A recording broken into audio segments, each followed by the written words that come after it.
Hey, Cock 45 here. Do you mind if I take a shot with this beautiful rifle? Well, I hope you don't. I'm going to shoot it anyway. Oh, man.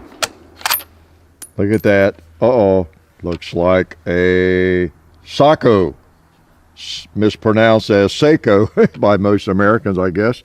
But yes, the old Bavarian Model 85 carbine. You haven't seen me shoot it much. Let's take another shot. Boom. What a sweetie. Yeah, man. I'm glad you have come to witness really the first real video with it. Okay. So I'm happy. Premium. Round right on it. Oh, man. I got some of their good stuff here. Look at it. You see it in there? Yep. Let's shoot something else. How about the gong? Be hard to miss, right? Let's do just a little bowling with it. Boom. Oh, yeah. I was going to do something at 230, but we did that with the other one, the full length that we borrowed from Buds, speaking of Buds. And this one, most of you already know because you watch religiously the Sunday morning shoot-arounds, because they're on Sunday morning, so you watch them religiously, right? And I did bring it out, I think, in one of those. Oh boy, it's been 2, 3 months maybe ago. Just now getting around to doing a video with it, and should be whipped, horse whipped, right? Just such a pretty rifle, like the other one. And yeah, you heard me bragging on them and how much I liked them, and I've talked about how I picked them up and just was enamored with how it fit my shoulder, my eyeballs, my arms, and everything. Because, you know, when you're my size, that doesn't happen very often at all. Stocks are almost always too short to feel right. Your eyes too close to the sights because of that, and a million other things. But this one just feels so good. Do you mind if I do a speed load on it? Because I do have another magazine. Yeah, grab that mag, see if I can do it like an AR. AR-15. Yeah, put this mag in and be ready to go again. How's that? We're doing that.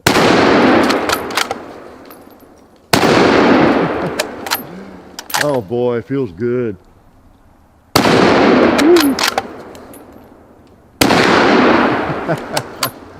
Ah, man, if you could just feel the bolt on this thing. I hope you have at some point. You have been able to shoulder one of these. And yes, I did have a spare mag. I will keep that. I guess I should keep it separate. They're both the same. I bought the magazine. By the way, since the video with that other one, the full-length rifle, I have learned shortly after that how to get the mag out. You just barely press on it. You know, just a little bit of pressure and it comes out. But you're pushing. When I say that is not on this. Remember in that other video, I was looking even more like a dork than I am.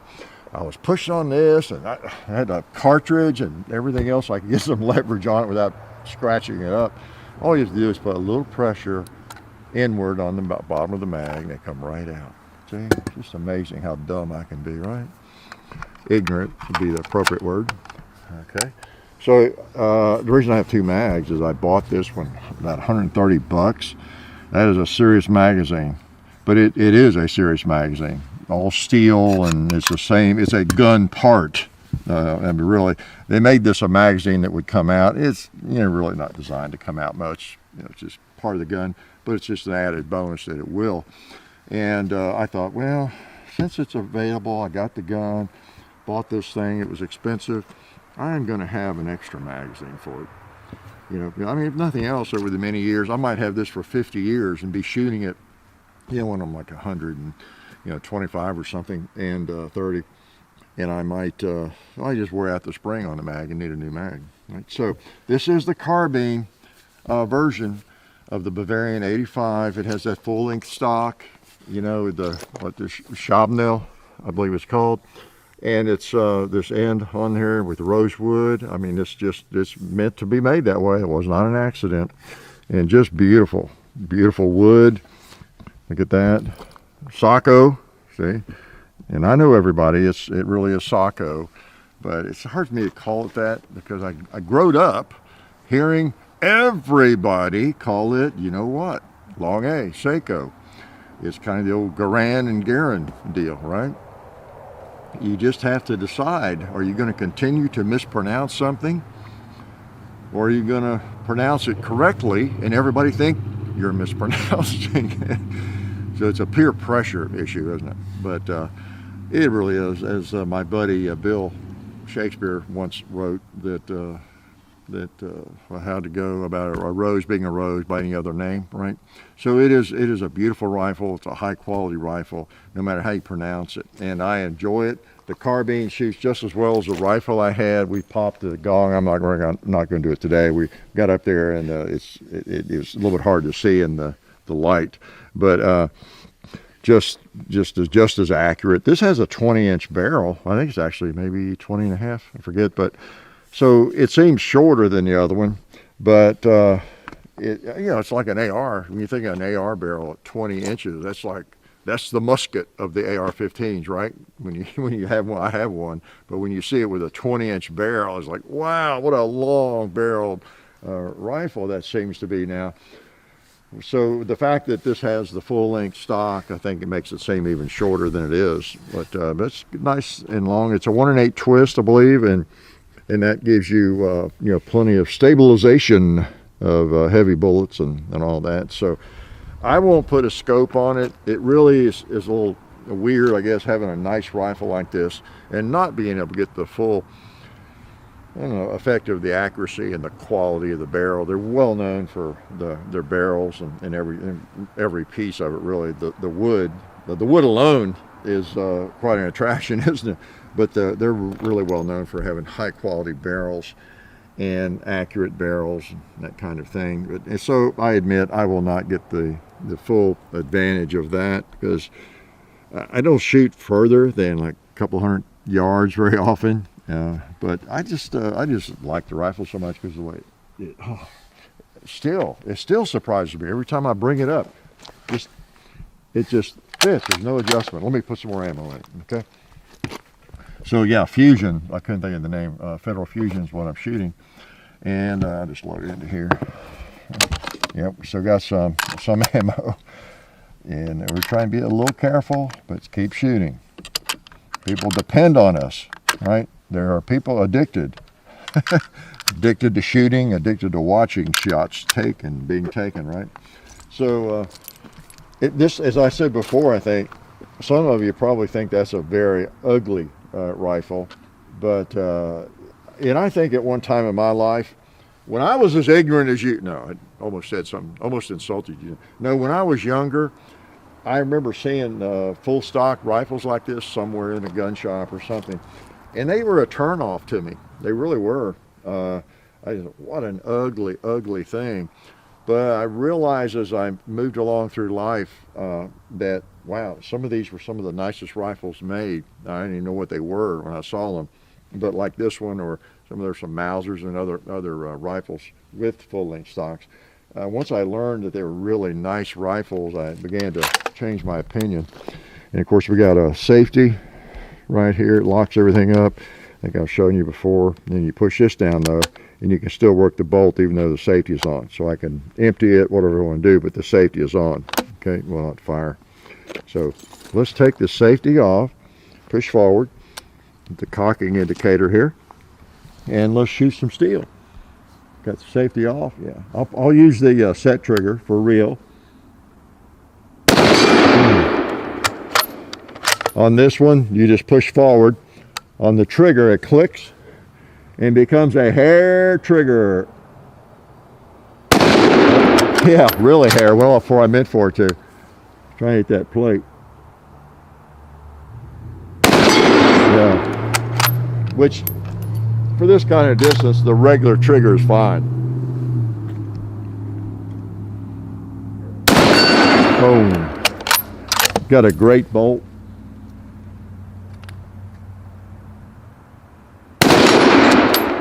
Easy to operate without taking it off your shoulder. The gun just fits wonderfully. The bolt comes out, it's kind of like a Mauser. Push on that, and I did want to show you that. I think I talked about in the other video how this is a controlled feed, supposedly. It's a different kind of controlled feed. I brought out a Mauser, happens to be a Swedish Mauser, how's that? And you can see in the bolt when it picks up the round, you get that big crazy extractor that does, I guess, most of the work on the Mauser, the big old extractor. And you don't have that kind of extractor on the Sako, but you have kind of a hooded affair here. You got your ejector in a slot in the bottom, so when you pull it back, you can see it in there. Maybe it ejects from the bottom. It works it out. Okay, so which is kind of unusual. But I guess that's what enables you to have that. You have a kind of a hood around there that protects it and kind of holds the round. I'll show you. You put one, I'll put this back in first. Put a round in there. There were some people on that earlier video that said it was not control feed. Well, they consider it control feed. Put the safety on. Well, yeah, I showed you how to do that. Okay, safety's on.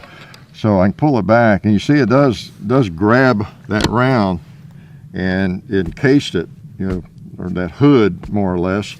And if you want to shoot it from upside down, you know, if that's your fancy, you're hanging from a tree or whatever, you know, it is pretty well controlled. Now it may not be as well controlled as a Mauser. We could argue that, right? And I ain't no expert, but you know, they do call it control feed. So it is control fed, okay? And it's pretty nice firearm. Not worth, I guess, arguing about too much. And you got your 3 lugs. It's just a good rifle. Comes with the sights. That's one of the advantages of this. I won't put a scope on it. I'm pretty sure. And the way it's made, you'll see most people will say that it really is not even designed to be ideal with a scope. The way the stock is designed and everything. One reason it comes up and fits so beautifully is it was just designed that way. And with a scope, it's going to put that line of sight up higher, and you're going to have a harder time getting up there on that scope maybe with this particular, you know, stock design. But you could do it. People do it. Okay. I'm sure I won't. Unless my eyesight gets a lot worse and I just want to shoot the thing. Let's shoot it now. Can I load it up again? Yeah, so I don't know if I use that. In fact, if I'm just prowling around the place plinking, I'm just going to have a pocket full of ammo and not even bring that extra mag. I'll put that back in the safe or somewhere and just have it, okay? Until war breaks out, then I'll have it. Pretty cool, huh? All right, let's shoot something here.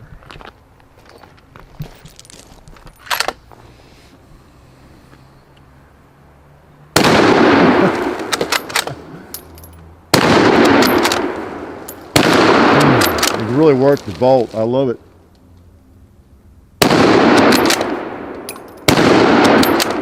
This would have been a good combat bolt action as far as I'm concerned, because you can really fire it, bam, you know, back in action, almost like a semi-automatic.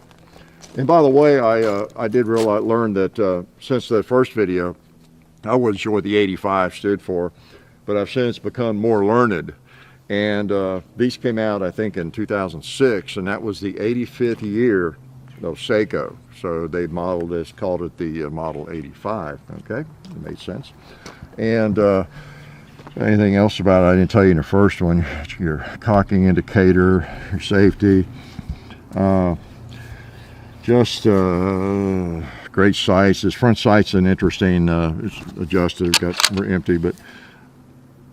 I did adjust this one a little bit. There's a hex screw up here, and you just go in there and turn it, and it raises or lowers it.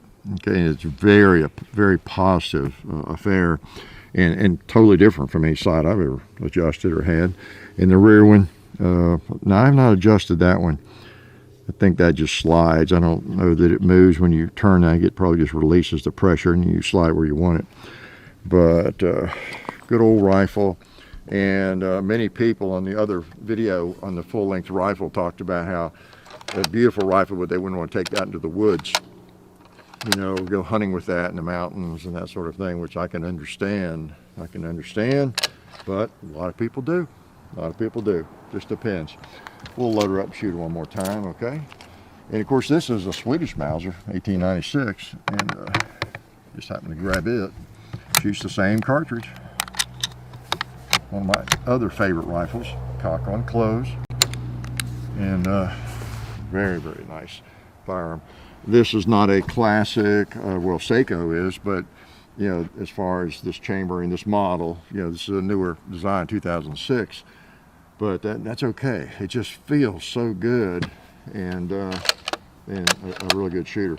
That trigger is heavenly as well. Everything you like about a rifle, if you're a rifleman, consider yourself a rifleman, you enjoy rifles, they're just the things you would love about this. The bolt, the smoothness of it, the machining of it, the trigger is heavenly, even without setting it. Using the set trigger function part, it's just really nice and crisp, nice break.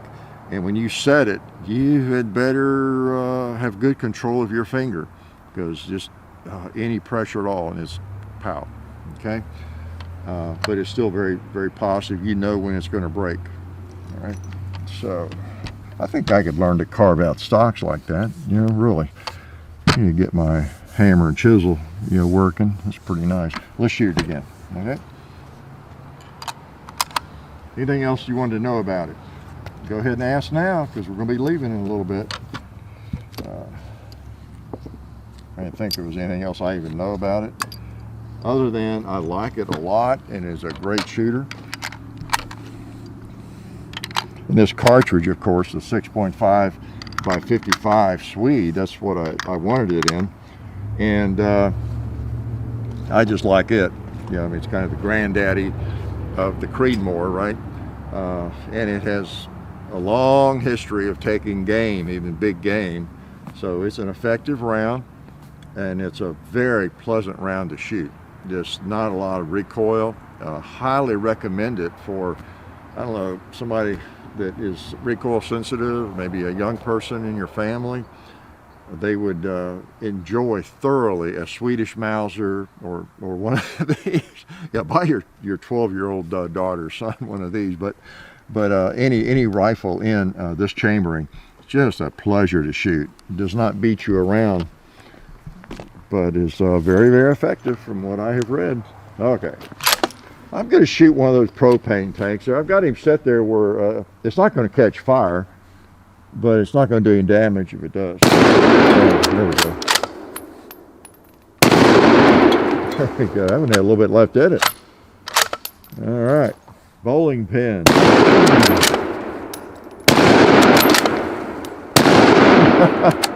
That's a great gun for bowling. Yeah, I guess I'll let y'all go. Quit shooting and slobbering on this thing. But I am very pleased. It's, oh boy, this is a luxury I didn't really have to have, of course. But I decided if I was ever going to do it, I better go ahead and do it. And I've been looking at them for years, as I have told you all, and now I have one. And I bring it out and plink with it occasionally. So I will shoot it. Yeah, it's not my first love as much maybe as these old vintage, you know, Mausers and things, but I just really like it. It's cool to have at least one rifle that you just get so much pleasure out of bringing it up to your shoulder, and the sights are clear, and just feels great and fun to shoot. Again, partly for the reasons I mentioned about that round. No recoil to speak of, and just a flat shooting, you know, round. So the old Sako Bavarian Model 85 carbine, okay? Carbine. This one's a carbine, some are carbines, but this one's a carbine. And I really, really like it. I should be pointing out some negatives, right? Obviously, there's not too many or I wouldn't have bought it. What's a negative? What's a big negative with this thing? It might, well, one of the negatives is it's not necessarily as conducive to scoping out with a wide range of scope mounts and scopes. Well, scopes, I guess, but scope mounts, I think. And then, like I said, it's almost more designed for just metallic sights, the way the stock is and everything. But that's not really a negative for me. And of course, the other negative would be the price. It's not something you can just pick up because, hey, yeah, it looks cool, I think I'll get one, because they're pretty expensive. They're around $2,000. So anyway, that's the old rifle for today, and we may shoot a little bit more before we go to bed. As soon as you all leave, we're going to take a couple more shots, so hope that doesn't make you mad. Life is good. Tired. It's a long walk from where I had to shoot that. Oh man. Oh hey, didn't see you guys there. Since you're here, I want to let you know about our friends over at Talon Grips and Ballistol. TalonGunGrips.com. Check out everything they have over there. You can get lots of different grips, the stick-on grip textures for your handguns and rifle grips, so go check them out. Also Ballistol, they're a firearms lubricant or anything else you might need lubricating. It's water soluble and non-toxic. Been using it on the compound and cleaning all of our guns. It's a cleaner and a lube for over 10 years. So Ballistol, Talon Grips, definitely check both of those companies out. And also, while you're on the internet, don't forget to go to hickok45.com. You can also find us on Facebook, Hickok45, Twitter, Hickok45, Instagram, The Real Hickok45, and also I have an Instagram page where I post behind the scenes stuff and different things like that. John, JOHN_HICKOK45 on Instagram. And the next thing you have to do is watch more videos.